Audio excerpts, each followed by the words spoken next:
Hey Internet, it's RJ. Welcome back. Thanks for tuning into the show today. Now, before we close out June and move directly into summer and July, we must, as always, obey the Riddler and do our classic Q&A. You know the deal. It goes up. You drop your questions down below and we answer them. We go long here, so of course, chapters tool down below, but we want to give everyone a thorough answer. We're talking everything from about when to close bank accounts. If I'd ever just kind of hop around in Colombia for whatever reason, if this thing didn't work out, of course, what's up with bank account bonuses and more. So if any of that sounds interesting to you, then go ahead, press the subscribe button, and let's get to work. So, batting leadoff. Wrong question. Now batting leadoff, Mr. Walks a Lot has a question. He says, how do you keep checking? How long do you keep checking accounts open? Also, what do you say when it's time to cancel an account? Will they want the bonus money back? So, a few things. Like, of course, when you open bank accounts for the promotional offer, sometimes there's rules specific to the bonus that says you have to leave the account open for X amount of days. It's usually in increments of like 30 days, 30, 60. Not everyone's ever like 30 days. I've seen 60, of 90, 180 is usually the numbers you see. On occasion a year, but not often. So you want to check two spots. You want to check the promotional material down at the bottom, and then you'd also want to check something called a fee schedule to see if they have what's called an early closure fee or early termination fee. Because they're separate things, right? There can be rules about the bonus, but then there can also be rules about the product. So if it's listed, well, then it's easy. Just wait until the date kicks in and you're good to go. If it's not listed, I don't close anything before the 90-day mark, but I will close after 90 days once I've been paid. Anything less than that is usually, it's not necessarily that you're going to end up on like a banned list or something, but it's the best practice to do 90 days. I have asked a few bankers at various banks about it if it's not listed, and they usually just say 90 days. So as far as when or what to say, I usually phone in. It's actually easier, in my opinion, once you get past the phone system to phone in versus doing chat and secured message and all that. I just say they ask why, because they're going to have to ask why, because it's a field on their side. They have to, know the reason. They don't actually care. And I just say I needed the money and won't be back. And usually they mark it out as like account no longer needed. I don't really get into it too much. It never really. The only person who's ever countered me was the Target debit card, believe it or not. And that guy was all about, I'm trying to save you some money. I was like, dude, I'll see you again in like 30 days. Back when you could churn it like infinitely. Will they want the bonus back? Well, it goes back to the terms and conditions. Did they specify an early closure date for a clawback? If yes, then maybe. But again, zero out your account before you close it. I've never seen them claw anything back. I haven't seen it. I'm not saying it can't happen, but zero out your account first. It lowers the risk. I mean, it's not really worth their effort to go after you. But as long as you're within their guidelines and the terms and conditions, you're fine. So always make a copy of that. All right, new again. Next up. He's got a shiny new U.S. Bank Altitude Reserve. Congratulations, fourth card. Wondering if I should push myself over the 524 edge within the next few months to take myself out of the game for about 2 years so my credit score increases. Currently 750. Inquiries will be at less than 2 when I do buy second house early in 20. This guy's a planner. 2 years ahead. I don't even know what I'm eating for lunch today. How much do hard inquiries for cards factoring and mortgage underwriting these days? At least for the inquiries between 13 to 24 months, wondering if it's worth taking myself out of the game. So I mean, I wouldn't, I haven't been on like the mortgage desk and like mortgage company in like 2 years now, but I'm a credit union now. But I got a mortgage in February, my third purchase, fourth total mortgage overall, if you want to count refinances. You know my track record. I hadn't gone like crazy, but I hadn't made it a point to stop getting cards either. In fact, I think we did a video about this, and I actually got like the Bank of America Susan G. Komen card like right after my initial pre-approval, which isn't like a full approval, but just like a we'll check and see, here's your letter of, your letter that says how much money you can afford. Maybe it was the pre-approval, but anyhow, the only thing that I noticed was that they ask. Now they ask, like, hey, based on your credit report, these are the last few accounts that we can see you applied for. And they ask, did you get them? What's the account number if you did? What are the current balances? Because they know that it's entirely possible that those accounts have not yet reported to your credit company, the credit agencies. Can you lie to them? Sure, that you do run the risk that those would show up later because they do put credit monitoring on you for the life of while you're in process. Don't worry, you're nice enough to pay for it. So I don't remember what my stats were. Again, you know how much I applied for cards. My credit was right around where yours might combine across 3 agencies, because remember they do a tri-merge. I want to say 765, 770, something like that. I didn't have any issues. I mean, so you can see the FICO wheel. New inquiries don't play that big of a deal.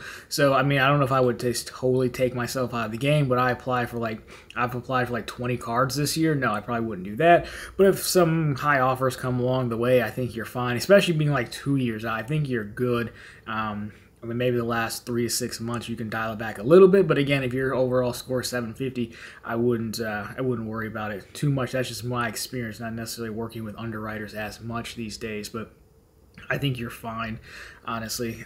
Worst case scenario, they just ask you about why you applied for these, but again, you can get around that pretty easy as long as that overall scored. So again, especially I'll say this is your second house, so you're not a thin file person, so I think you should be good there as well.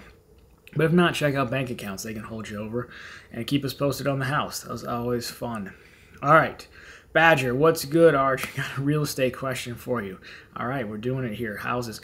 Have enough for a down payment for my first starter home, but am unsure if I'll stay in my current Midwest city long term, as I see myself moving back to the East Coast in a few years. Would you still make the plunge on the house even if you knew you would be leaving the area soon?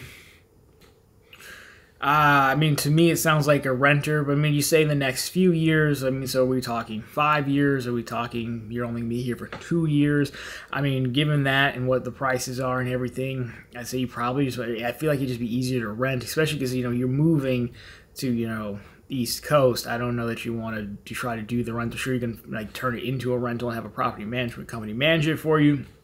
It's still easier if you're local. So, I mean, again, it's going to be, because it sounds like, I mean, without knowing you, I guess it kind of sounds like you want to be able, there's no set plan yet. It's kind of like an idea, like, hey, I want to move back here at some point.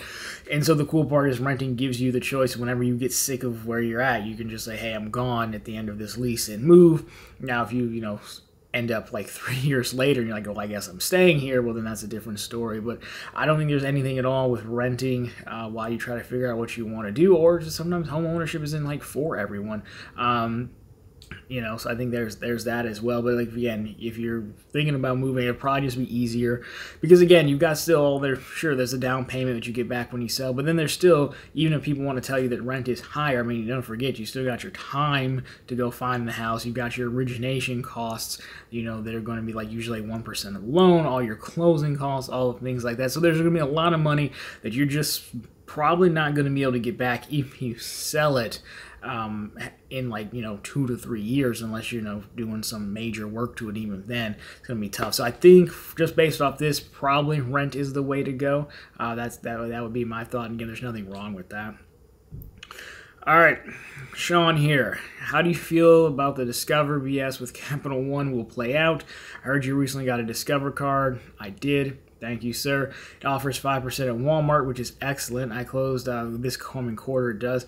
He closed his Capital One card. I assume my Walmart card will fall off. I'm preparing for the merger. Just we'll have one Capital One and Saver One by then. I feel it will not go over well. So go over well how? I mean, like, will it even pass regulatory approval? Yeah, probably. I mean, I don't know if both banks are like so big that it's going to cause concern. I think Capital One probably wants this more for the payment network. We can clearly see there's something happening with payment networks, whether it be, the rules we've talked about in the Sunday show, of like, hey, maybe you have to have a Visa with a secondary payment network or something like that. So it had to be a Visa and I think it was a Visa and a Discover. It couldn't be like Visa and MasterCard because they're clearly the two biggest players.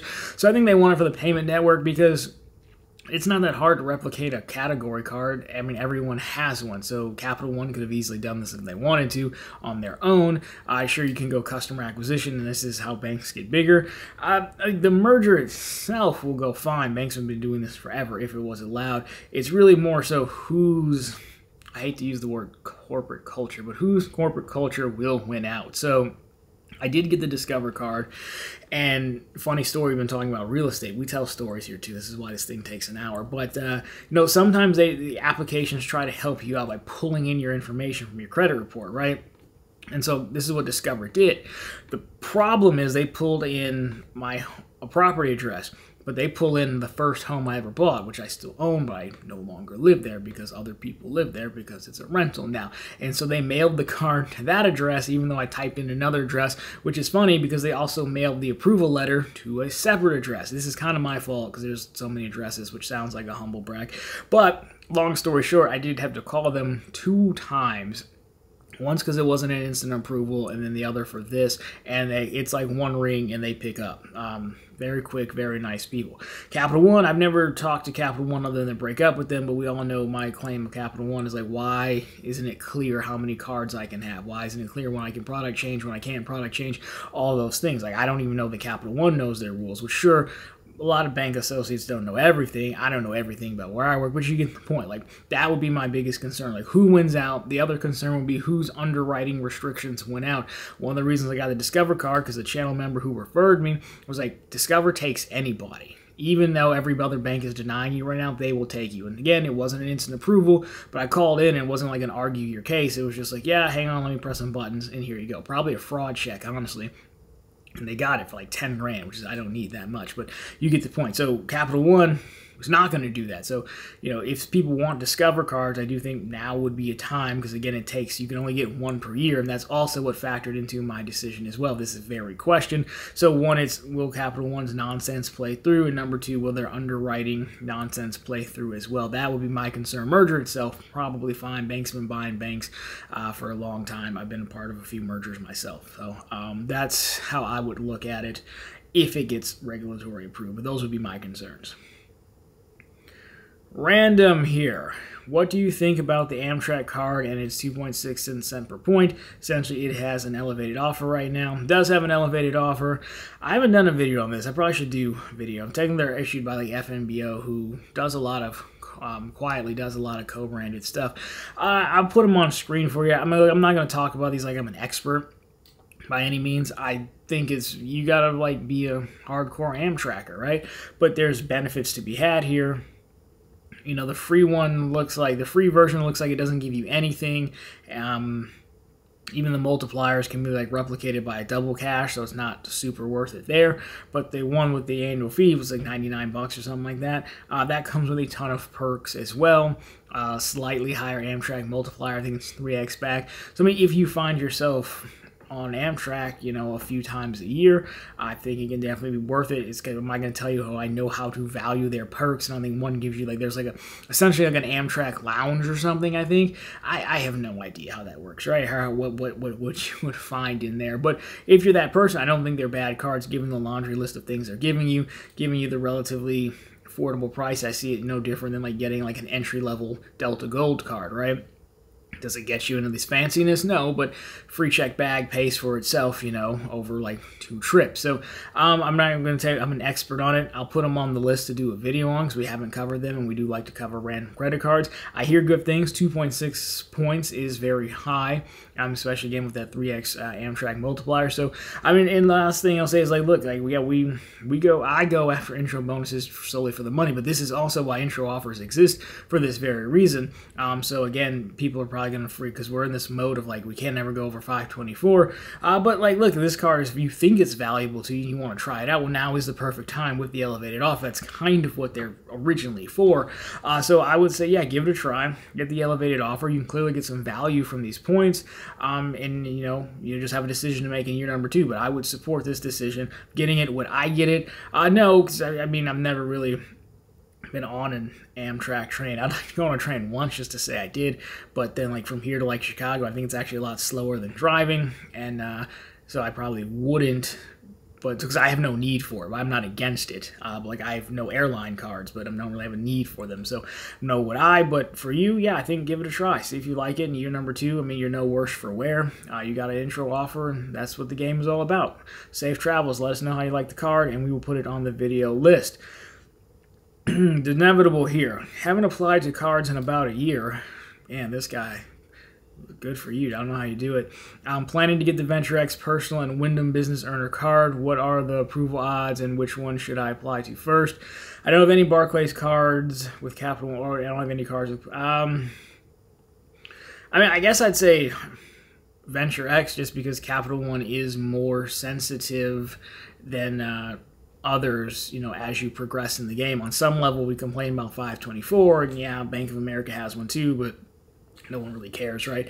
They'll still give you cards, right? Like, it's just more how many have you got. And Capital One, after a while, they're just not going to like you, so I'm going to save the Venture X first. I don't know that anyone cares too much about Barclays aside from the Wyndham card and maybe the JetBlue, maybe the American card they have. So I don't know a ton more about them, but I'm going to say Venture X first and then the Wyndham. I mean, honestly, if you can hit the spend, back to back, then I think you can just get them on the same day if you can hit it.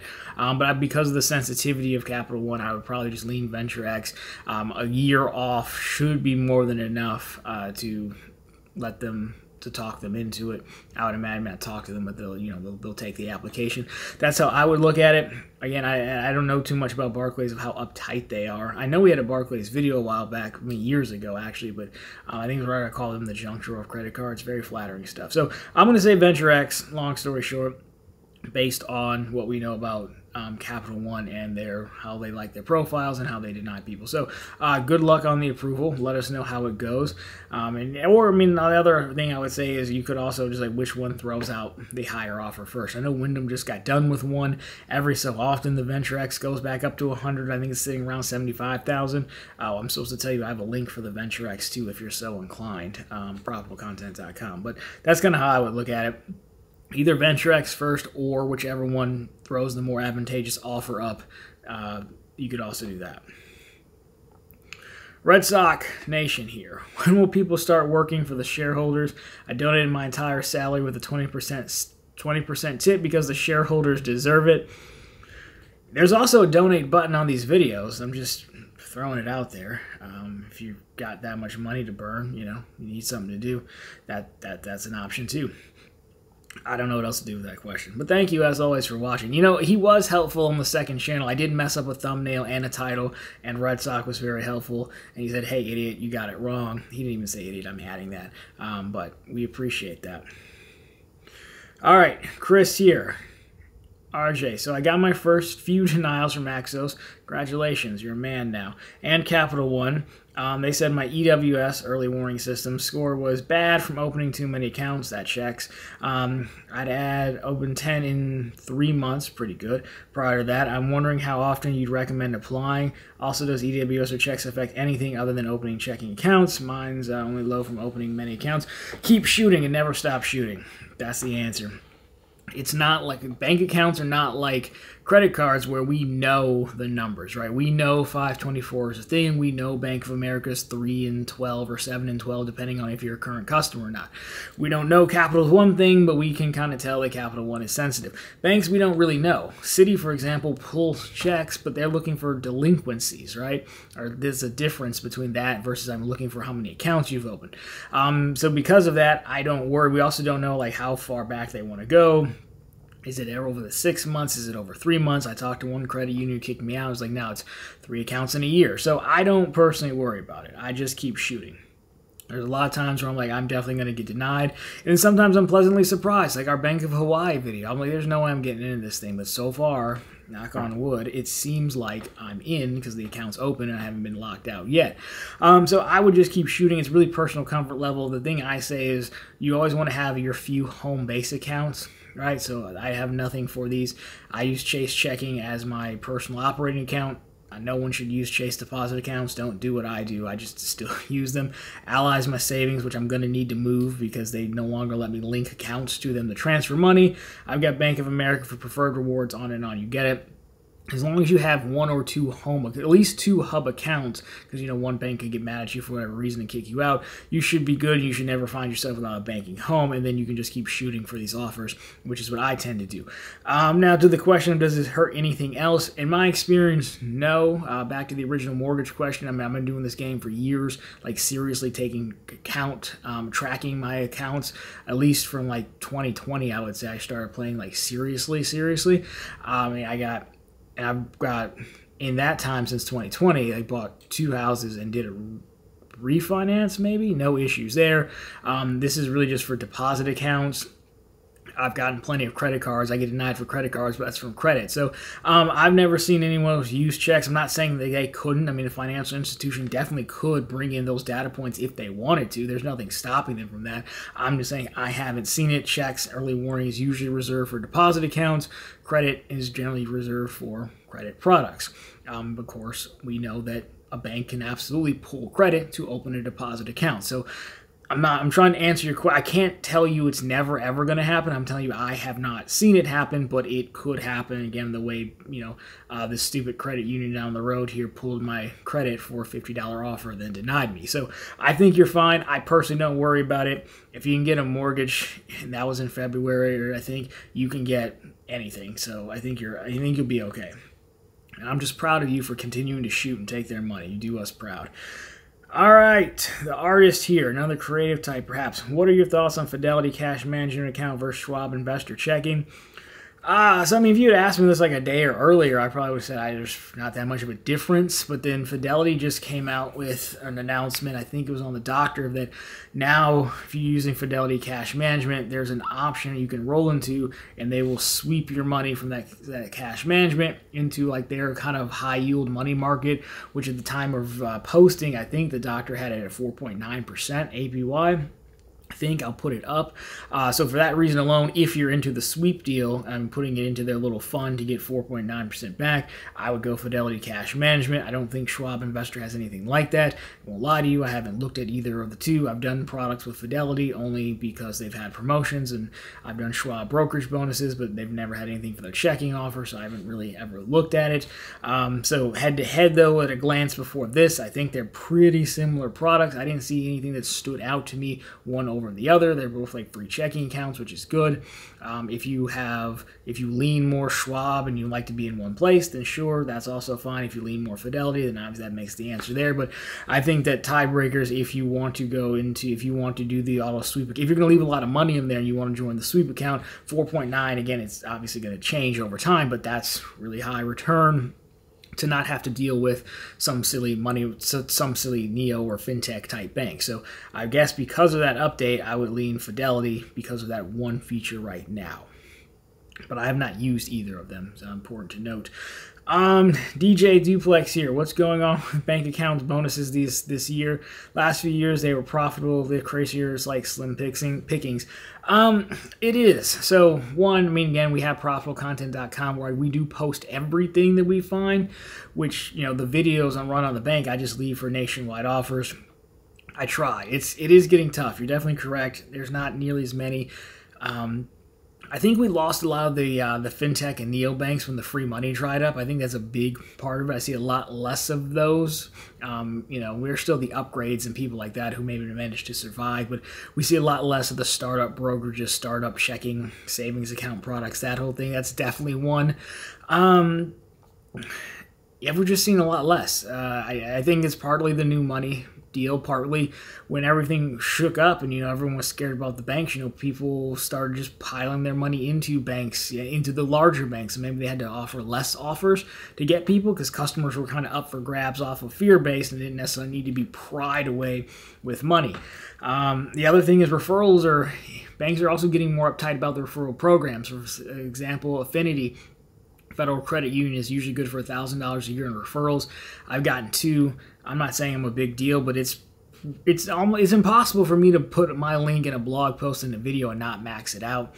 It just is. I'm only talking about 10 people, and I know what they're doing. They're likely saying, hey, this link keeps getting hammered, so we're going to put a hold on it. I believe other people are getting paid out because I haven't gotten any emails, and I do list my email on the channel, and there's a contact form on the website.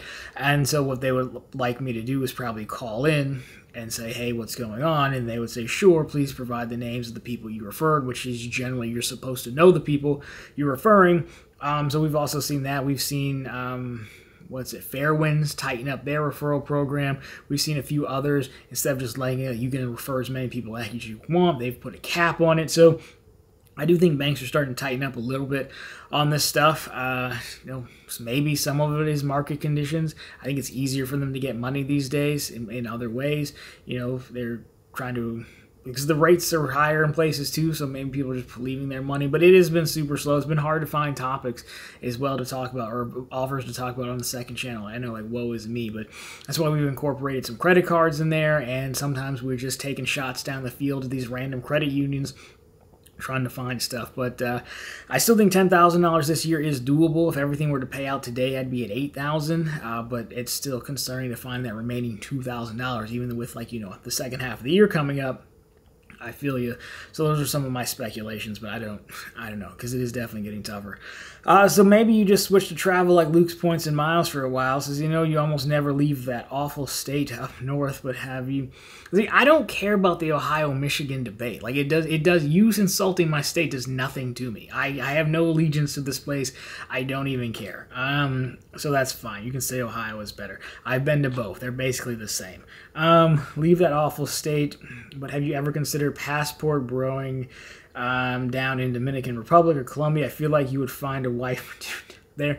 I mean, that's not like a good reason to go, right? Are you trying to avoid getting married? No, I've not. I mean, I think you've asked before. I was like, you could live anywhere, right? I'm like, I could. I just didn't really.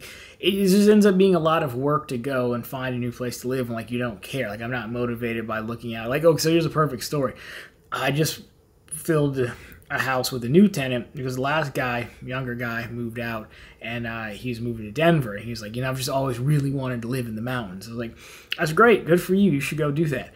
I can't, there's like no place I'm like, I just really want to live X, or literally have this view, or like this temperature. Like, I don't even care that it's cold or hot outside, whatever. The temperature is the temperature. I still have to do the things I want to do today.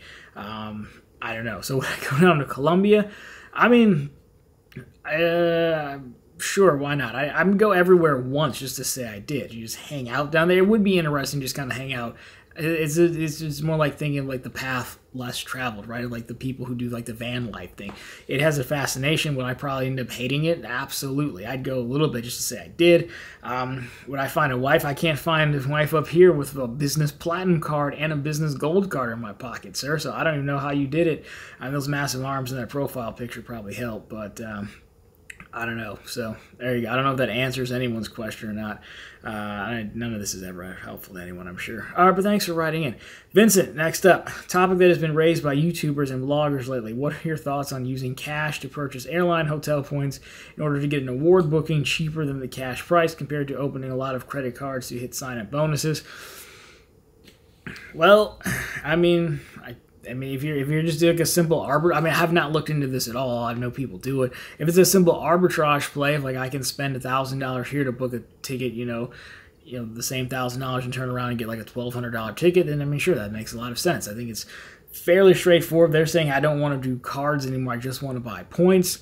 I'm gonna say the difference is that the cards, as we know, are spend that I already had to do. So it's just kind of, how do you want to do it? I still think cards end up winning because you've got the spend that I had to do, and as a result, I'm getting points to go do this airline. You could make the argument I was going to buy the trip anyways, but still, you can kind of see it's a little bit different there.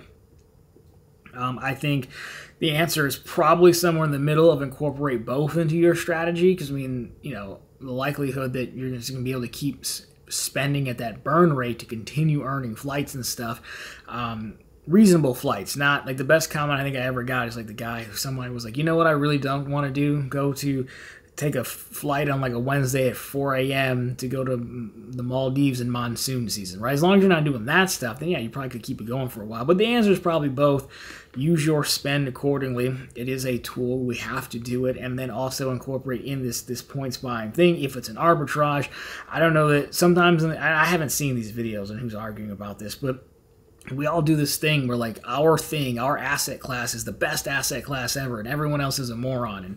And usually the answer is like, why don't we just listen to everybody and we can borrow from people? I think that's a fine strategy. If you can get the arbitrage, it makes sense. If you're going to go anyways, why not? But still use your credit cards to build up those points, especially the intro offers. Because again, that's almost, I don't want to say it's free money, but like it's still, pretty easy to obtain. And I think that goes a long way. So just use both, which is probably a non-answer, but that if you ask me to weigh in as a non-travel person who's not super fired up about this argument, that's how I would go. Just use both strategies, whichever one works the best. Deputy, I've noticed many locations have started charging 3% or more. How does this affect our credit card journey for cash back?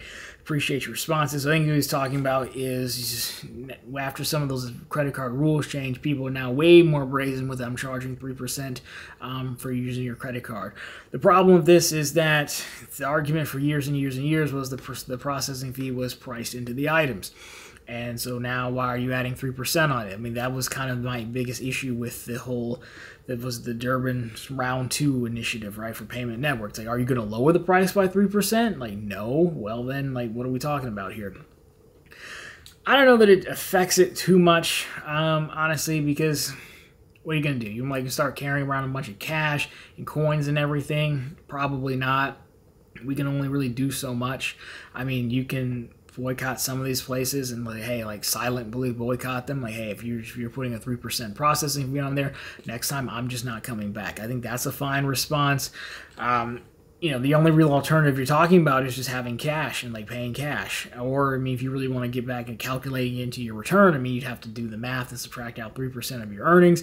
I just, you know, I mean, it's a good question. I hear where you're coming from, which is I'm personally probably not going to go through that much effort, and they know that. So I think it's fine that they charge 3% because it's their right to do it, and it's fine if we go other places, and, you know, we should start to go other places.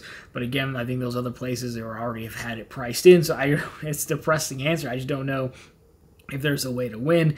The answer is, at least if you're working through a 5% back everything set up, then you still got some at least obvious cushion there. You know, if you're using a 4 or 5% card, which is all what we're trying to aim for at least. Intro offer hunting also would help a lot, because then you know you're getting expedited or higher value out of that. But I mean, I really don't know, outside of trying to rework where you go and who you support, I don't know what we're supposed to do, which is kind of the problem. So I guess I don't really have an answer for you, but my personal thought is I'm probably not going to change my behavior too much if there's two comparables still. Like, it's like when gas stations started doing it. I'm just simply not going to gas stations that charge 3% more, right? That's an easy choice because the gas stations are all over the place. Not a big deal, you know, so, but that's how I do it personally. So I don't know, but we'll find something. We'll try to win, you know, because we're not going to be defeated, right, in this game of earning. So Doc says, 2 questions. What business credit cards would you recommend while guarding for Chase 524? Already have the Amex Blue Business Plus. I just finished that one. Marriott Biz also have business cash cards from Truist. So here's the deal. I know Doc just had a post. I have a website too. Why do I plug his so much? He just had the Huntington Business Voice on his page, which you know I'm a fan of. I think it was like a $500 offer. You have to go in a Huntington branch. I don't know where you're at, but I would put that one on the list. I'm going to assume you're over 524, so no Chase cards. So I'm not going to recommend Inc. cards. I would also say you're probably bonus hunting. I would say the Wells Fargo Signify before they lock you out is a good one, because that's got a $500 offer on it. You know, was it a keeper card for you? Probably not, but it is 2%, but I think I would go with that one. I would look at the Huntington Business Voice for sure. Other ones out there, I know we did a Bank of America Unlimited Cash video on the second channel that also had a $500 offer. I think there's a lot fewer business cards that are also keeper cards is the thing, because they tend to have lower multipliers because they know businesses might spend more money, but they just tend to have higher offers. So I would look for those. Those are the 3 I would look at. Huntington Business Voice, everyone here knows my obsession with it. I think it is a good card. It's a keeper card. It's only 4x back on one category of your choice, up to $7,000 spending quarter, but groceries is a category, so you should be good there. So those would be my 3. I mean, that would probably keep you busy because it's a lot of spend. So you can let me know what you think about those. And of course, on occasion, we do see the Amex Business Gold and Business Platinums jump up as well.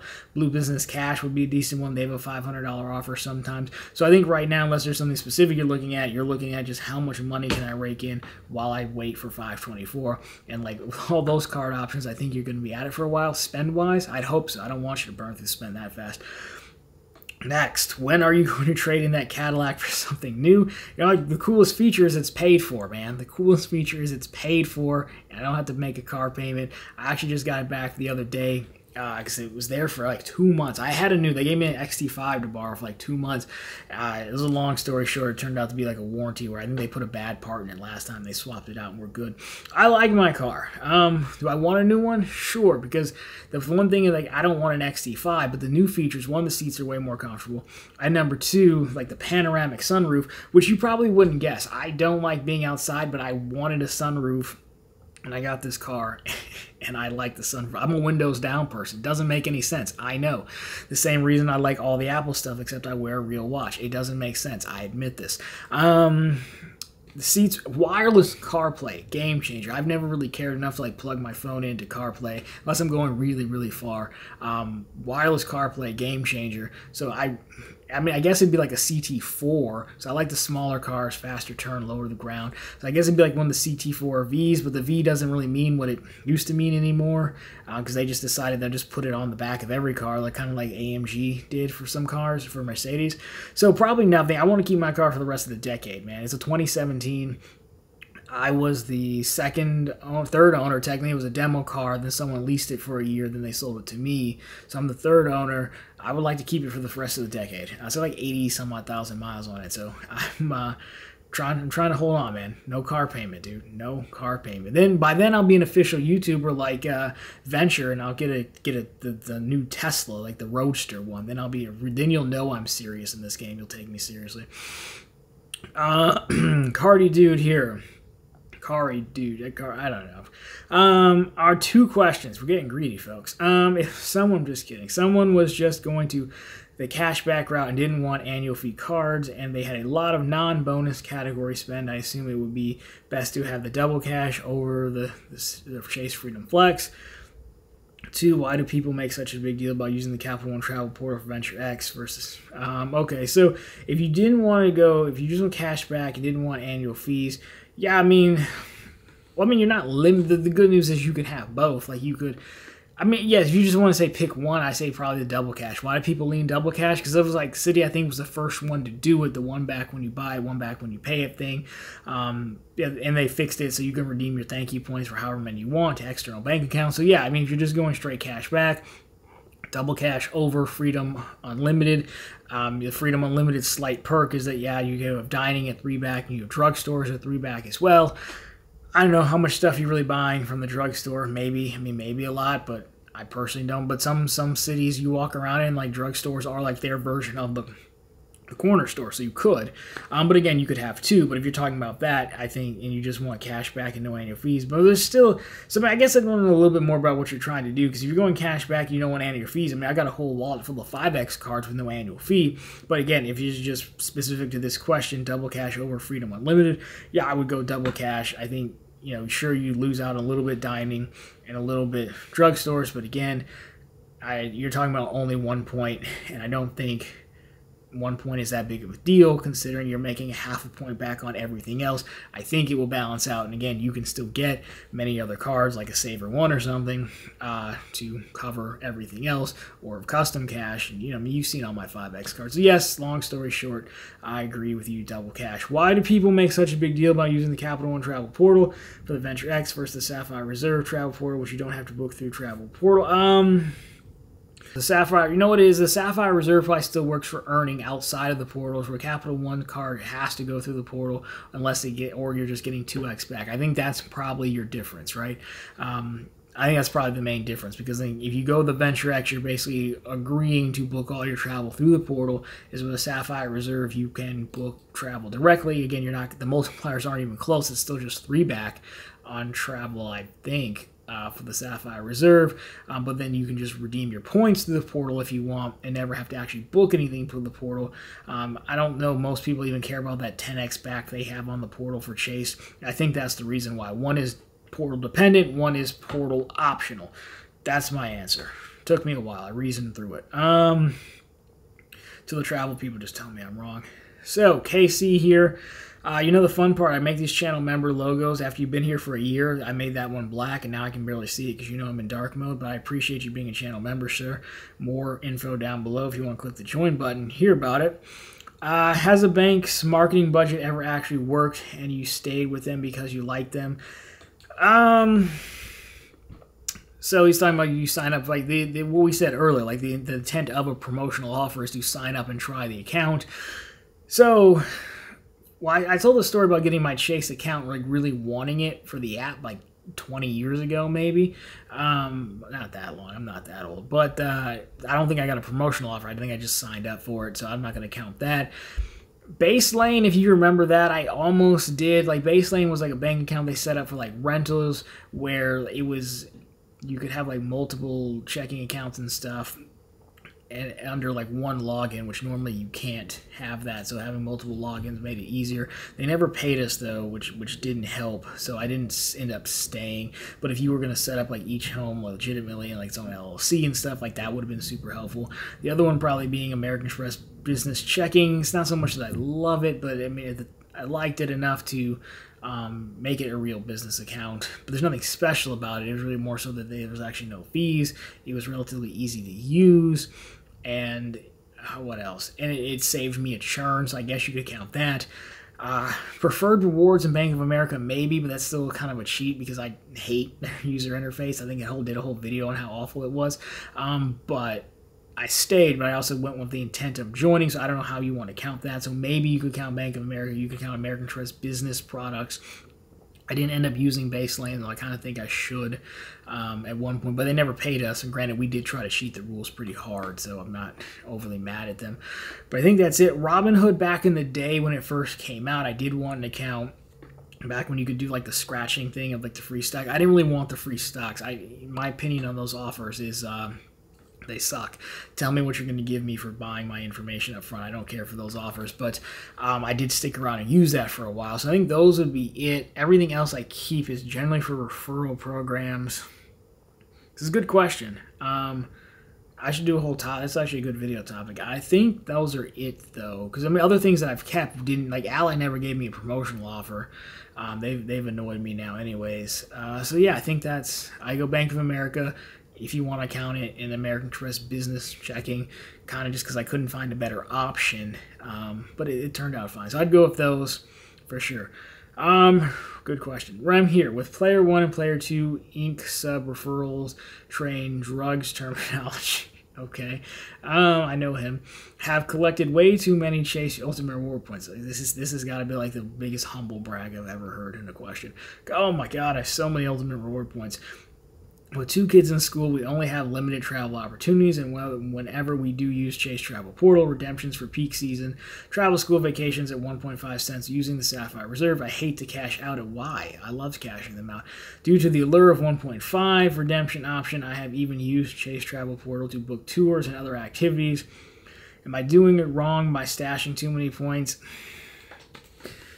Chase is a lot more. So I guess the question is, I understand your point. You're like, I want these for travel, but my silly kids have to go get an education and whatnot. I can't go anywhere. I don't know why you bring them with you. They sound like real drags, honestly.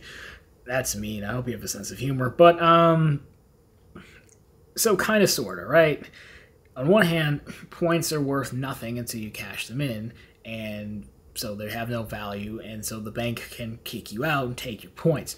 Chase specifically, historically, not every single time, is if they were going to kick you out, have given you 30 days to clear out and get out of town.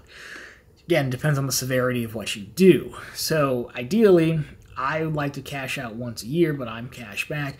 One, it makes the videos easier. Look how much I made at the end of the year, right? Number 2, it gives me something to look forward to, like my year-end bonus for playing this game. And number 3, it lowers all your risk because you're cashing out your points and they're only carrying for a year. You'll probably be fine. I mean, how aggressive are you playing the game, right? Like, if you're telling me you're like the guy on the internet who's like, figure out I can open an ink card for random EIN, then I would de-risk immediately. If you're telling me I'm the good old suburban dad trying to take my kids to Disney World and they won't, miss a day of school, like, I think you're probably fine. Chase kicks out far less.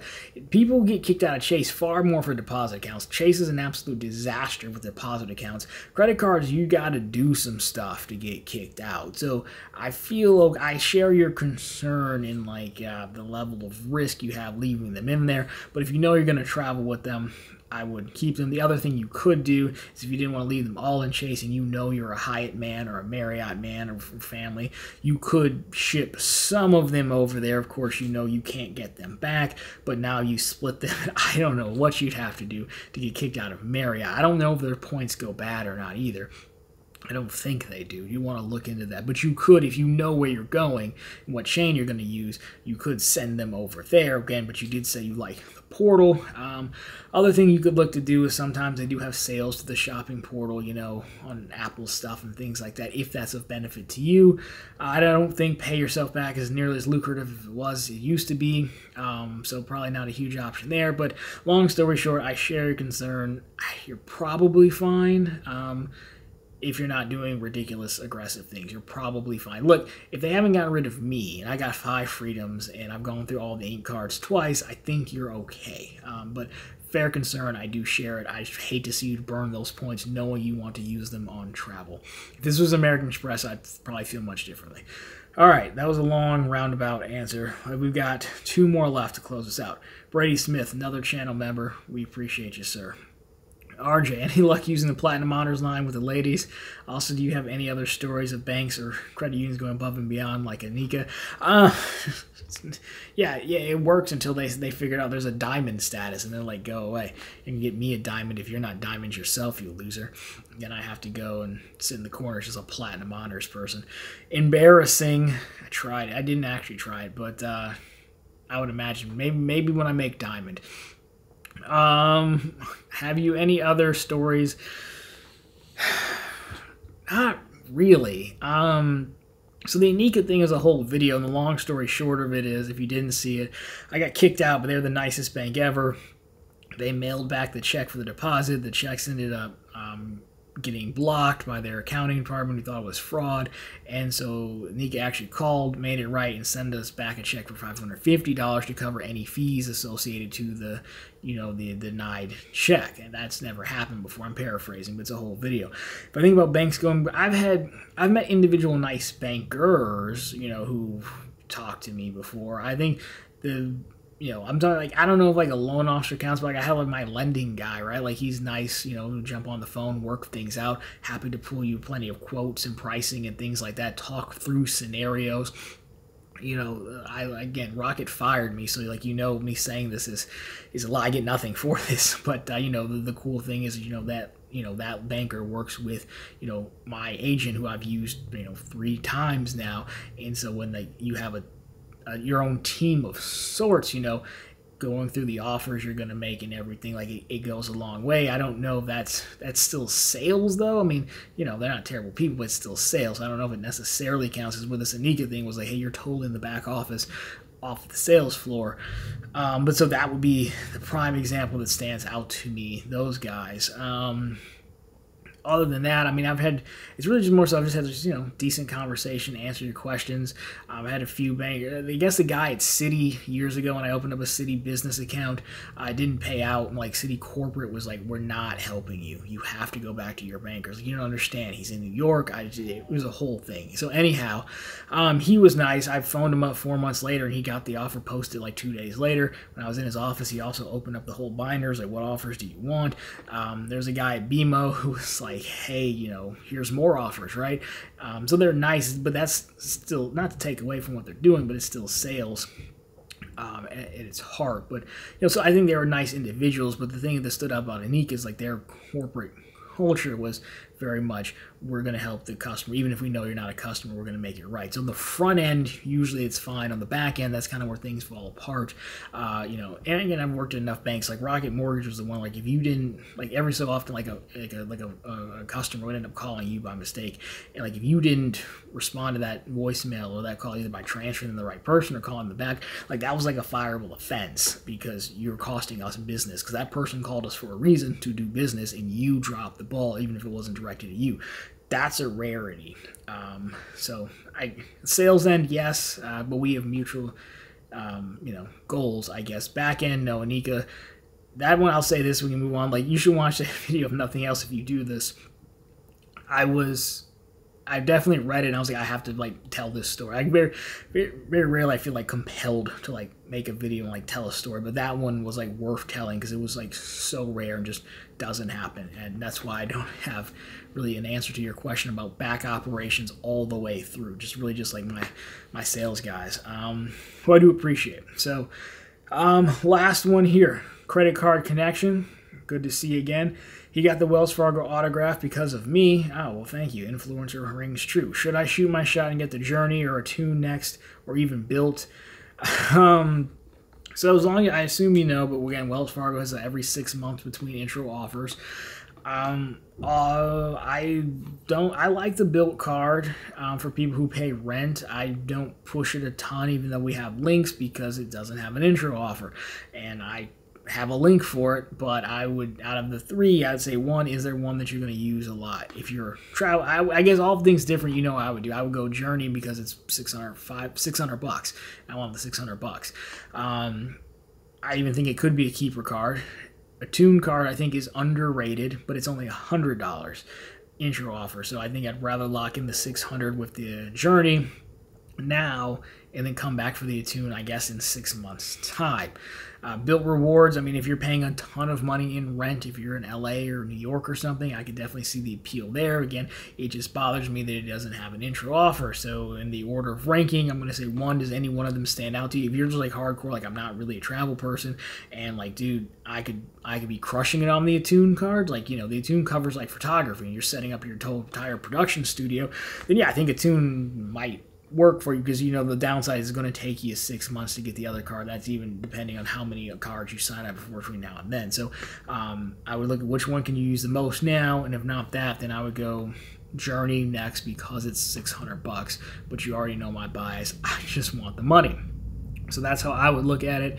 Yes, you should definitely shoot your shot. Wells Fargo seem to be getting a little more sensitive these days, but you know, I don't know how many cards you have, but again, I think it's a low risk, low dice roll to just try to apply for these things. Whatever, you cost yourself a credit pool.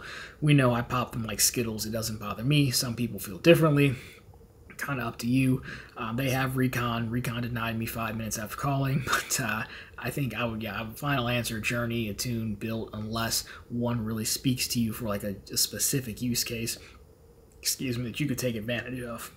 So there we go. Refresh one more time.